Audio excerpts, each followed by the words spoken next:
Idoia Lizeaga Iturralde naiz eta hemen Artisabauzan dakat nire estudio tailerra edo txokoa.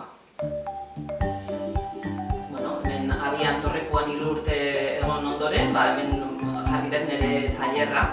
Behingoz, 2 lanbideak batzen ditudan lekuak. Eta nik egiten ditut bitxiak, kolekzio desberdinak, eta arte floralean ere egiten ditut produktuak eta zerbitzuak. Eta ideia da hemen ere tailer bat montatu eta hemen dakirizkidan gauza eta teknika eta material guzti horiek jendeari komunikatu eta erakutsi eta partekatu.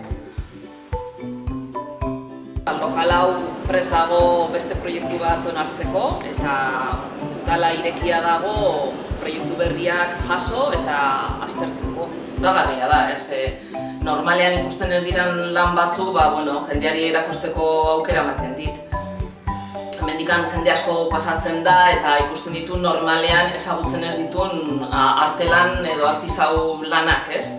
Eta zentzu horretan niretzako pozgarria da alde batetik erakustea eta gero ere hartzea jendearen harrera ona, ez? Estudioa otsailean 22an ireki nuen eta oso momentu berezia izan zen niretzat, lehendabiziko aldia da leku propio bat daukadala egiten dudan guztia erakusteko, ez?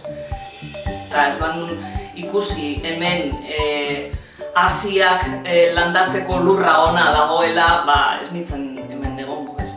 Eta hori da sentitu dudana eta hori da nire ilusioa, naiz egoera zaila izan, nik aukera asko ikusten dut nire lana hemen garatzeko. Proiektuaren barruan gauden guztiok, aukera daukagu ere gure lana nahastu eta elkarrekin lan egiteko, ez?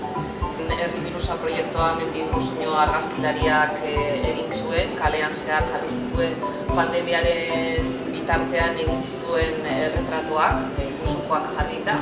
Eta berarekin adibidez, tailer bat egin nuen musukoak loreekin egiteko eta proiektuaren barruan sartu genituen argazki horiek, ez?